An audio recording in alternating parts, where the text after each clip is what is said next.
Si vous avez vos Bibles avec vous, j'aimerais vous inviter à les prendre dans Marc 2.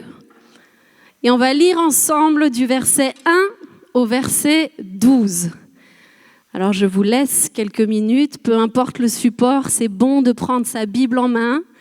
Le texte va s'afficher pour ceux peut-être qui sont là pour la première fois, qui nous visitent.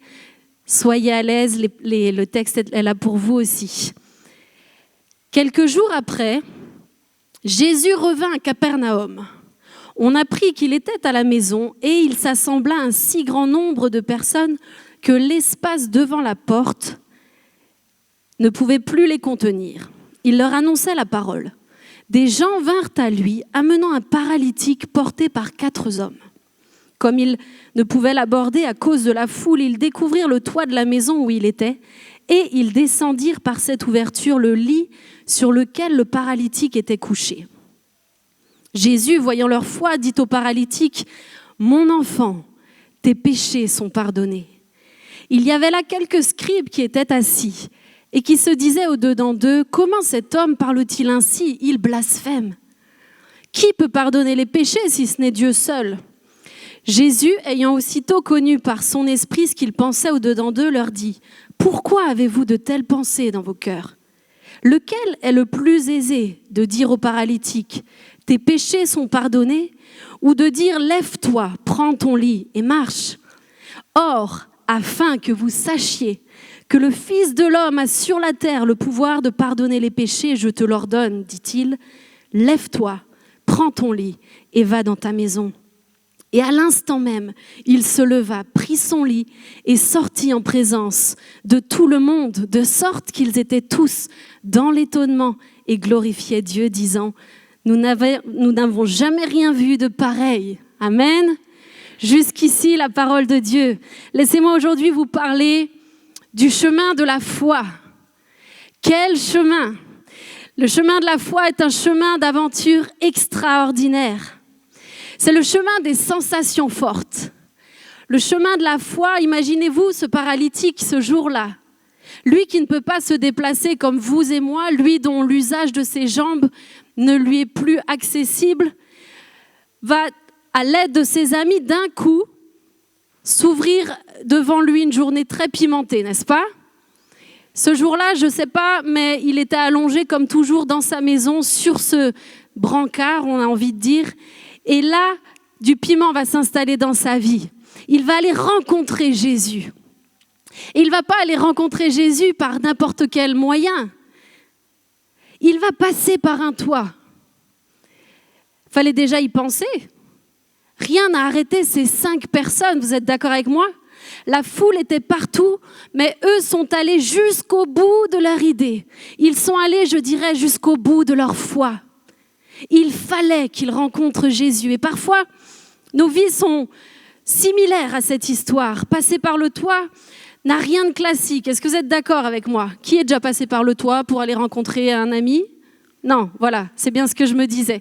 Et quand je méditais sur ce message, ça m'a rappelé un souvenir d'il y a quand même quelques années maintenant. Ça fait plus de 22 ans. Tu te rends compte, chérie, j'arrive maintenant à raconter des histoires d'il y a 22 ans. Ça met un coup dans la casquette. Mais on était donc avec mon père à l'époque, qui était orateur dans un camp de jeunes. Et on était partis dans les Alpes pour faire un camp de ski. Et on avait des moments magnifiques, etc., dans la présence de Dieu. Et après ces moments-là, on partait tous ensemble avec les jeunes sur les pistes. Et ce jour-là, c'était une journée affreuse. La montagne, ça vous gagne pas toujours, ok? Et c'était affreux. On est arrivé au télésiège, donc pour monter en haut sur les pistes, et finalement tout était fermé. Ils avaient décidé de bloquer l'entrée parce qu'une tempête avait lieu au sommet et c'était inaccessible. Alors du coup, étant bloqués, 2 de mes frères, j'en ai 4 et j'ai aussi une sœur, et 2 sur les 4 se sont dit, bon, tant qu'à faire, on va profiter de la journée quand même. Et ils avaient avec d'autres préparé, et puis les gars, quoi, les mecs, ils ont toujours des trucs.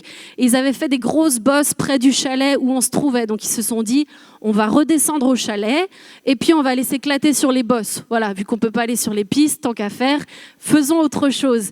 Et du coup, ils ont choisi de partir directement du téléphérique.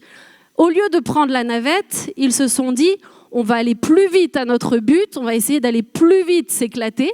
Et ils ont décidé de passer par le village et surtout par les propriétés privées, des jardins, des gens qui étaient là.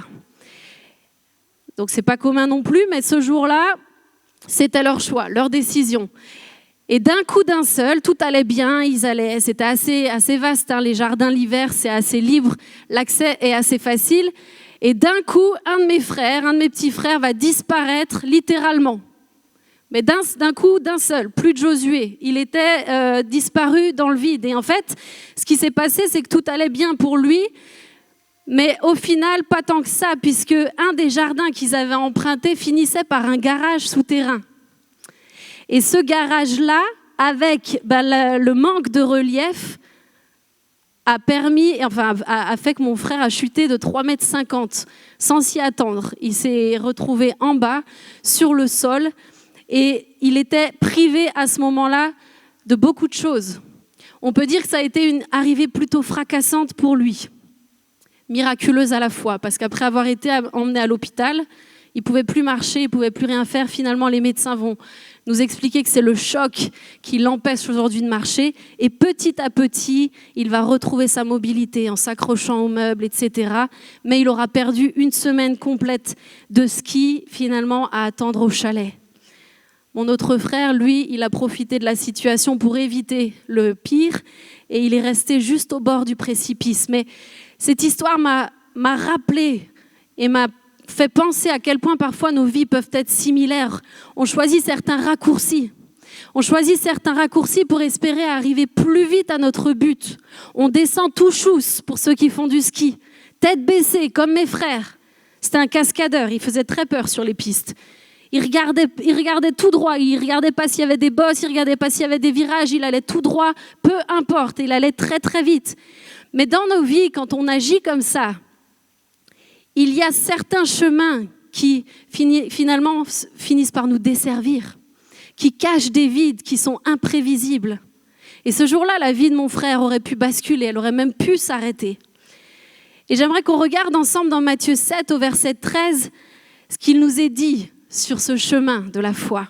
« Entrez par la porte étroite, car large est la porte, spacieux est le chemin qui mène à la perdition, et il y en a beaucoup qui entrent par là.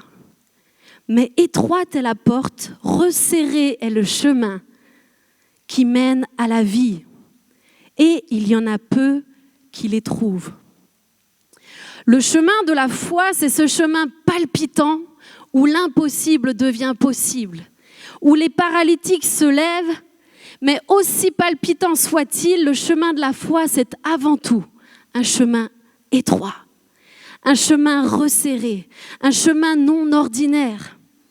D'après vous, pourquoi la Bible va nous dire qu'étroite est la porte, resserré le chemin et que peu de personnes les trouvent ? J'aimerais vous laisser aujourd'hui 3 points. Et la première des choses, je crois, c'est que il faut tout d'abord le rechercher.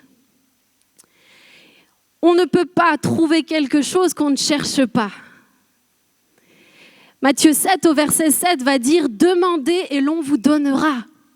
Cherchez et vous trouverez. Frappez et l'on vous ouvrira. Car quiconque demande reçoit. Celui qui cherche trouve et l'on ouvre à celui qui frappe. » Chercher Dieu, mes amis, et emprunter le chemin étroit de la foi est avant tout un choix. Et laissez-moi imager ça par quelque chose de très concret. Vous avez compris que j'aime marcher, mais lorsqu'on va en randonnée, vous êtes d'accord avec moi qu'on ne part pas à la sortie du centre commercial de la Part-Dieu pour démarrer une ascension? Vous êtes avec moi? Ok. On prend sa voiture en général, on monte dedans, on choisit de quitter la ville, de quitter le brouhaha, on choisit de quitter la foule pour emprunter des petites voies qui vont nous mener ensuite, soit en montagne, soit en forêt, peu importe. Mais on part pour choisir et prendre un bon départ sur un chemin resserré. C'est quelque chose d'intentionnel, c'est une décision. Et le chemin de la foi, c'est exactement pareil. Choisir la foi, choisir le chemin étroit dont nous parle la parole de Dieu, c'est laisser Jésus monter dans ta voiture, prendre le volant de ta vie pour t'emmener sur un chemin nouveau. Ce chemin est loin de la norme, loin de la facilité. Il est loin de la réussite, loin de ce que le monde nous propose. Il est loin de ce que le monde nous fait miroiter comme une réussite. C'est un chemin qui va à contre-courant. C'est un chemin qui est loin des foules, personnel. C'est une décision personnelle. Et lorsque ce paralytique va arriver au pied de Jésus, il va y arriver seul et par l'ouverture d'un toit. Il y a beau y avoir du monde autour de lui, la foi qu'il a déployée à ce moment précis pour être auprès de celui qui va transformer sa vie va être personnelle. Avancer sur ce chemin étroit va nécessiter du courage et de la détermination. Tout comme cet homme en a eu et ses 4 amis aussi, ils ont choisi coûte que coûte de se rendre jusqu'à cette maison où Jésus se trouvait. Coûte que coûte, il y a sûrement eu des embûches sur leur trajet. Imaginez, ils étaient 4 et ils étaient 5 avec un brancard. Il nous est dit qu'il y avait de la foule partout, il y avait du monde partout. L'accès à la maison était impossible. Mais avec leur brancard, à 5, ils vont chercher à aller trouver Christ. Ils l'ont cherché, ce Jésus. Ils l'ont cherché par tous les moyens qu'ils avaient jusqu'à arriver sur ce toit où il se trouvait. Et de la même manière, si tu choisis la foi aujourd'hui, c'est possible pour toi. Mais si tu le choisis, ce chemin resserré, il y aura des montées, il y aura des virages comme dans une belle randonnée, il y aura des vallées, des vertes prairies et il y aura aussi des passages rocailleux. Ça ne sera pas une autoroute où tout est tracé. Mais sur ce chemin, il y a surtout le guide le plus sûr qui soit, sa main toujours tendue vers toi. J'aime penser que ce chemin resserré est un chemin qui en largeur ne permet que de contenir une personne, mais il est infiniment long et les uns derrière les autres, frères et sœurs en Christ, nous marchons à la suite des pas de Jésus lui-même. Il est celui qui nous assure notre pas. Quitter le chemin spacieux, mes amis, pour prendre la hauteur et découvrir la vie selon Christ n'a pas d'égal. J'ai mis une photo, cette dernière photo, tout au long du chemin.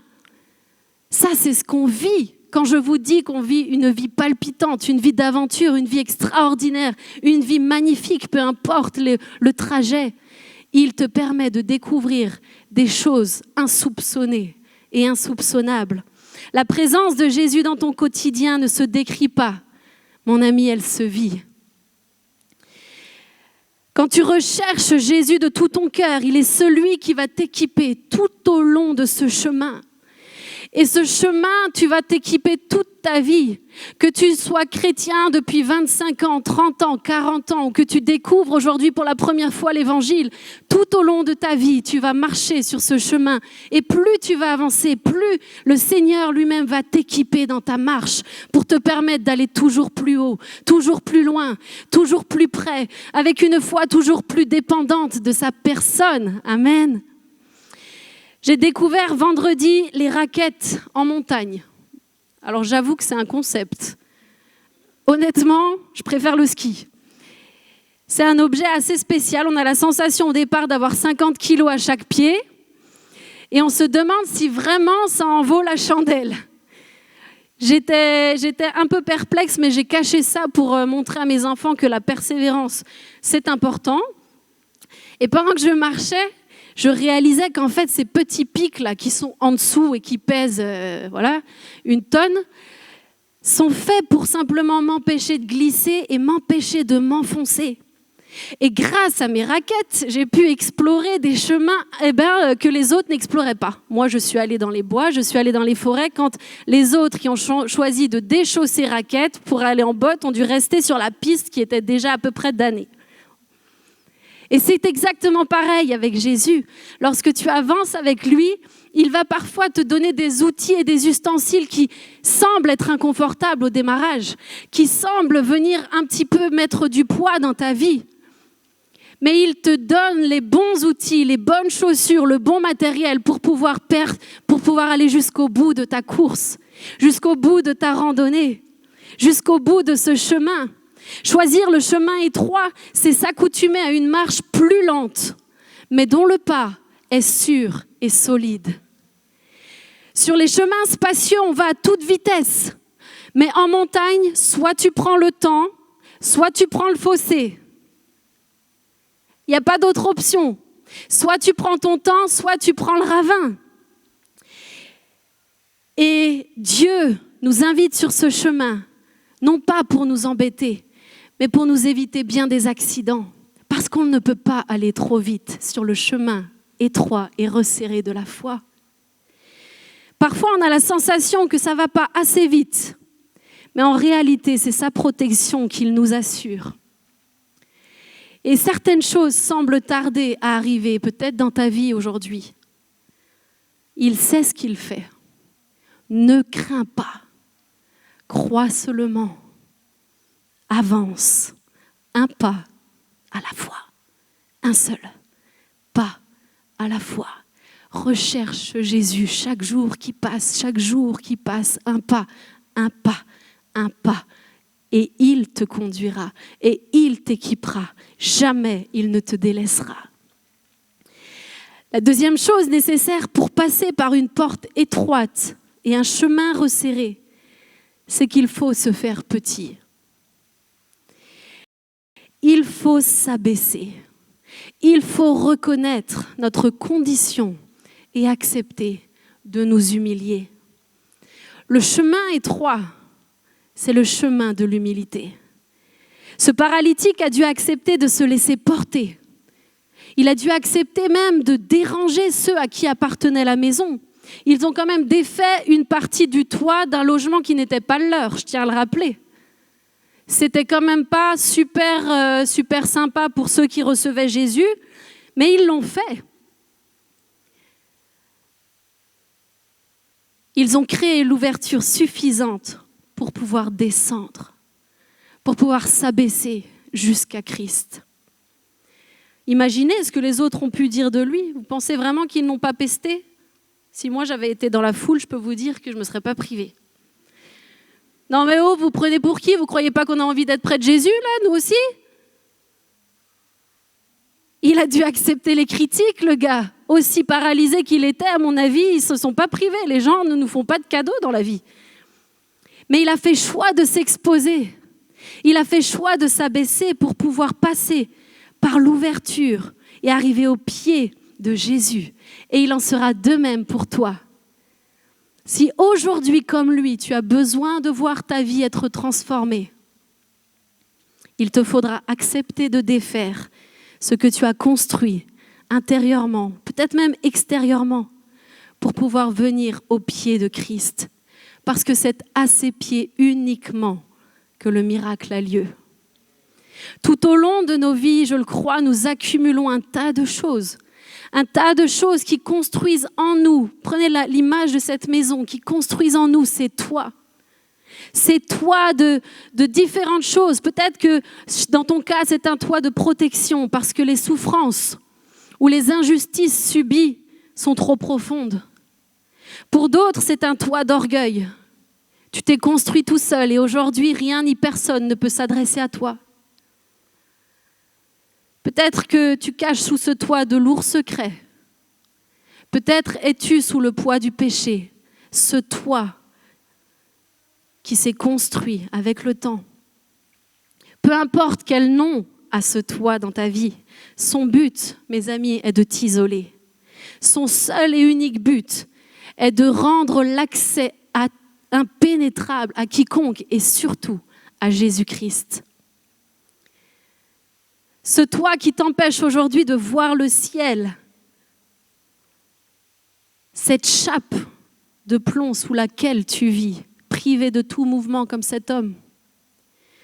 S'humilier, les amis, c'est créer l'ouverture nécessaire dans nos cœurs, comme ce paralytique l'a fait pour découvrir celui qu'on appelle le chemin.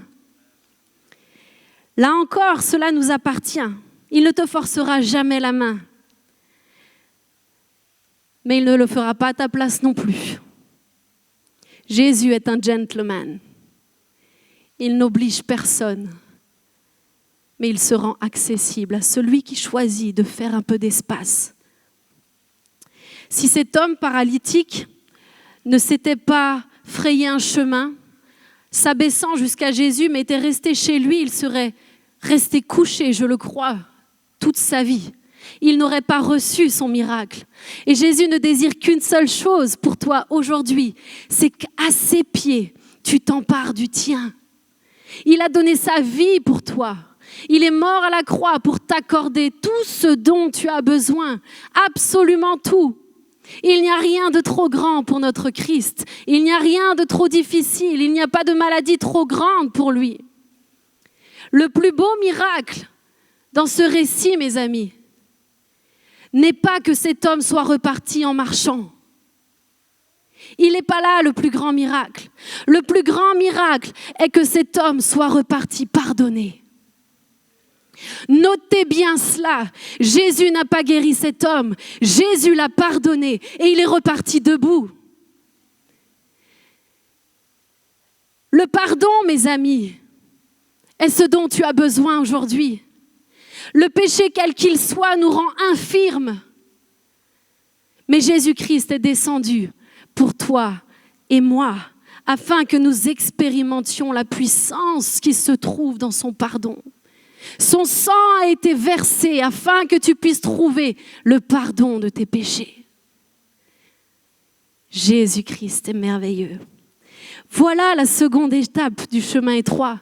Après avoir choisi de rechercher Jésus, lui le seul chemin, il nous faut nous abaisser et nous faire petits, reconnaître notre péché et recevoir son pardon. Et la dernière chose, le dernier point, il y en aurait d'autres, mais pour aujourd'hui, je m'arrêterai là. Il nous faut nous détourner. Pour vivre tout au long de notre vie sur ce chemin étroit, il nous faudra continuellement nous détourner. Le Proverbe 4 au verset 14 et 15 nous dit « N'entre pas dans le sentier des méchants et ne marche pas dans la voie des hommes mauvais. Évite-la, n'y passe point. Détourne-toi et passe outre. » Évite cette voie, mon ami. Détourne-toi. Autrement dit, regarde dans une autre direction que celle où tout le monde regarde. Détourne-toi du péché. N'y passe pas. Tu te mettras en danger. Se détourner, mes amis, est un choix quotidien. C'est un mode de vie. Dire oui à Jésus, c'est dire non au péché. Le chemin large et spacieux que nous offre ce monde, c'est celui de la convoitise. Le chemin de ses propres passions, le chemin de l'adultère, le chemin du mensonge, le chemin de la luxure, le chemin de l'amour de l'argent et tant d'autres que la Bible nous décrit. Et ce chemin n'a qu'un seul but, celui de t'immobiliser, comme ce paralytique. Tu ne le vois peut-être pas de tes propres yeux, mais lorsque tu marches sur ce chemin spacieux, lorsque tu marches menant une vie dans le péché, tu vis comme ce paralytique, enchaîné par le péché, cloué à ton lit, incapable de marcher libre, incapable de vivre la véritable liberté qui s'appelle Jésus-Christ. Se détourner, c'est arrêter d'aller se rouler dans la boue du péché et devenir chaque jour repentant. Et je m'adresse à tous ceux qui connaissent Jésus-Christ pour de nombreuses années, depuis longtemps. Vous êtes là peut-être et vous menez une double vie. Vous avez accepté Jésus-Christ, mais vous vivez dans le péché, conscient de ce péché. La grâce que Jésus nous a faite lorsqu'il est mort à la croix, c'est de nous emmener à vivre et à marcher libre du péché. Il nous a donné la capacité et la puissance par son esprit de dire non au péché, de résister au péché. Tu n'es pas appelé à marcher enchaîné alors que tu connais Christ. Tu es appelé à marcher libre, à marcher tout seul, à repartir tout seul de ce lieu, libéré intérieurement de tout ce qui t'enchaîne et qui t'empêche ton ascension vers Jésus-Christ.